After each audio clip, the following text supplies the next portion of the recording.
एक मित्र ने पूछा है, प्रणाम, आपने हृदय केंद्र में शांति की बात कही थी। विज्ञान भैरव तंत्र के स्तोत्र में भी ये बात कही गई है। क्या शांति का अनुभव ही स्तार का अनुभव है, अपने होने की अभिव्यक्ति है? निश्चित ही शांति का, गहरी शांति का, गहनतम शांति का अनुभव ही स्तार का अनुभव है। व्यक्ति जीवन में जो कुछ भी तलाश रहा है, किसी भी नाम पर, संसार के नाम पर, अध्यात्म के नाम पर, वो अपने अंतरतम में वस्तुतः गहनतम शांति को ही तलाश रहा है। अंतिम निष्पत्ति, अंतिम परिणाम शांति का ही वो चाहता है। ये तो बिल्कुल तय बात है, दिन के उजाले की तरह बिल्कुल स्पष्ट है। लेकिन कई लोगों को इस बात से अड़चन होती है, जो स्वयं को बड़ा क्रांतिकारी समझते हैं। उनको लगता है बस शांति, शांति के आगे जाना है, शांति तो हमको रोक देगी, शांति तो हमको निष्क्रिय बना देगी, हमको तो कुछ करना है, सक्रिय बदलाव लाना है, एक्टिव जो चेंज है उसमें हमको जाना है। और ये सब बातें देखा जाए नादानी की बातें। शांति जो है वो वास्तविक अगर होती है तो उससे ज़्यादा सृजनात्मक, उससे ज़्यादा सृजनशील कोई दूसरी अवस्था नहीं होती। इसीलिए शांति में अगर हम जोड़ देते हैं गहनतम शांति, वास्तविक शांति, तो थोड़ा समझाना आसान हो जाता है। ये मुर्दा शांति की बात नहीं है, एक डेड जो साइलेंस है, सन्नाटा है, उसकी बात नहीं है। शांति तो अगर हम देखें प्रकृति में परिव्याप्त है। नहीं, अब देखो, जंगलों को देखो, पहाड़ों, नदियों, समुद्रों, सबको देखो। शांति का एक अनभिव्यक्त रूप, जिसको अभिव्यक्त नहीं किया जा सकता।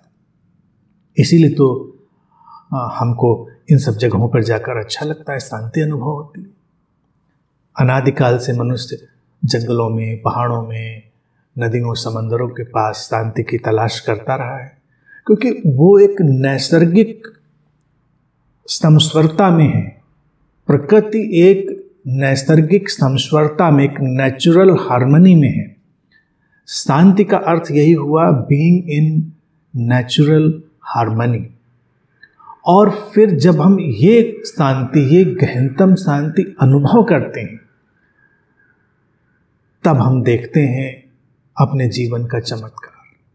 हमारे जीवन से कैसे अंतः प्रेरणाएं उठती हैं, कैसे अनंत संभावनाओं के क्षेत्र में हमारी पहुंच होती है, कैसे वो स्वतः स्फूर्त ढंग से जागती हैं, कैसे क्रियाएं घटती हैं। मनुष्य का जीवन एक अलग ही व्यवस्था में चला जाता है। इसलिए गहनतम शांति तो उद्देश्य है ही, और उसको होना ही है। जब व्यक्ति स्वीकार नहीं कर पाता जीवन को, उसको लगता है हमें बदलना है, हमको इसको बदल के मानना है। बदलने की कोई भी उत्तेजित आकांक्षा, उत्तेजित समझेंगे, उत्तेजित आकांक्षा बेचैनी ही है, अशांति ही है। बदलाव प्रकृति का नियम है, हमेशा वो श्रेष्ठ की तरफ जा रहा है। लेकिन वो जो सृजनात्मक बदलाव है, वो शांति के केंद्र से ही निकलता है। बदलाव रुकने वाला नहीं, वो श्रेष्ठ की तरफ जा ही रहा है। तो इसलिए बदलाव की चिंता क्या करनी, हमको तो बस सचेतन होकर अपनी शांति में जाना है। और शांति में प्रवेश करते ही व्यक्ति को वो अंतर्दृष्टि मिलती है, जहाँ उसको दिखाई देता है कहाँ क्या अटकाव है, कहाँ क्या भटकाव है, कैसे कौन चीज़ रुक रही है। जैसे उदाहरण के लिए देखें, छोटी सी बात, किसी का मन खराब हो, दुखी हो, उदास, वो घर में ऐसे रहेगा कि सब बिखरा बिखरा सा पड़ा है, उसका सामान भी, घर में गंदगी भी हो सकती, क्योंकि वो ध्यान नहीं दे रहा, वो इतना अंदर ही अपने उलझा बिखरा हुआ अशांत है। कि बाहर की तरफ उसकी दृष्टि ही नहीं जा रही। तो ऐसे व्यक्ति के घर में प्रवेश करके भी ये निश्चित लग जाएगा कि यहाँ पर कुछ तो गड़बड़ है। इसके उलट अगर हम देखें, ऐसा व्यक्ति जो शांत है, अपनी गहरी शांति में स्थित है, तो शांति के परिणाम में फिर प्रसन्नता भी आती है, प्रेम भी आता है, वो सब तो आएंगे ही। तो उसके चारों ओर भी व्यवस्था होगी, उसके अंदर भी व्यवस्था बनती है, यानी कि एक आर्डर आता है, और बाहर भी सब चीज़ें ठीक होंगी, स्वच्छता होगी, सफाई होगी, सब कुछ। हम प्रवेश करेंगे घर में और वो शांति हमको भी पकड़ने लगेगी, हमको भी लगेगा कुछ यहाँ पर अलग अव्याख्य है, अच्छा लग रहा है, जिसको हम बता नहीं सकते। अच्छा लगना जो होता है, इस शांति की तरंगों का स्पर्श ही होता है।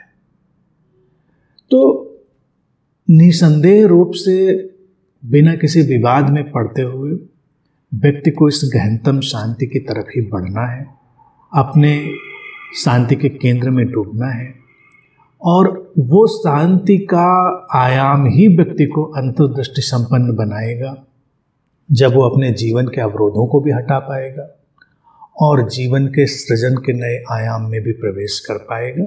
ये स्वतः स्फूर्त होगा।